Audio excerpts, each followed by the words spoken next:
Welcome to the News Hour. Iranian forces attacked and seized at least 2 ships in the contested Strait of Hormuz today as a standoff over when or whether to return to negotiations continued. The Trump administration said it did not consider the attacks violations of a ceasefire that President Trump extended last night at the urging of Pakistani mediators. Our White House correspondent Liz Landers continues to follow this all and joins us now. So, Liz, we have not heard from the president himself on Iran today, but the White House press secretary did take some questions. What did she say? Caroline Levitt did an interview on Fox News and then also spoke to reporters outside of the West Wing this afternoon. She said that the president is satisfied with the blockade. Here's more from those comments a few moments ago. I'm not going to set a timetable for the president. He has not done that, and I won't. I know there's been some anonymous sourced reporting that there was maybe a 3 to 5 day deadline. That is not true. The president has not set a deadline himself. Ultimately, he will dictate the timetable. And again, he is satisfied with the naval blockade, and he understands that Iran is in a very weak position, and the cards are in President Trump's hands right now.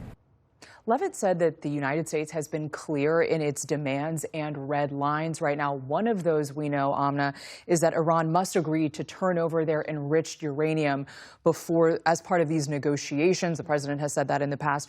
She was also asked about the timeline of this conflict. We are past what the president said, how long this would take. She said that it's basically up to him to decide. She would not put a timetable on how much longer this may last. She alluded to there don't seem to be firm plans for when there will be more direct negotiations with the Iranians. What do we know about where that stands? The White House is trying to project strength right now, but things are really at a standstill after yesterday's talks were called off. The vice president, of course, did not travel to Pakistan. Today, as we mentioned at the top, Iran fired upon 2 ships in the Strait of Hormuz. We have not heard from the president about this, which I think is notable.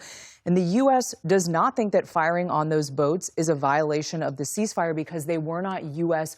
or Israeli boats. That is what Levitt said.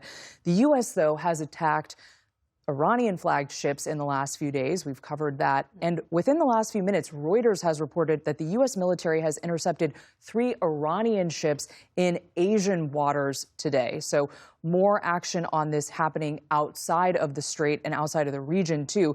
The Iranian president posted on X today. He said that the breach right now of commitment, blockade, and threats are hindering these negotiations. He also said that the U.S. is engaging in, quote, endless hypocritical rhetoric and contradiction between claims and actions. We know that the president told the New York Post earlier today that there may be these negotiations that get back on track within the next few days by Friday, he said. But another regional diplomat that I had spoken to yesterday about this said that it continues to be an issue that the Iranians do not have a clear leadership and clear leader here in these talks. White House correspondent Liz Landers beginning our coverage. Liz, thank you. Of course.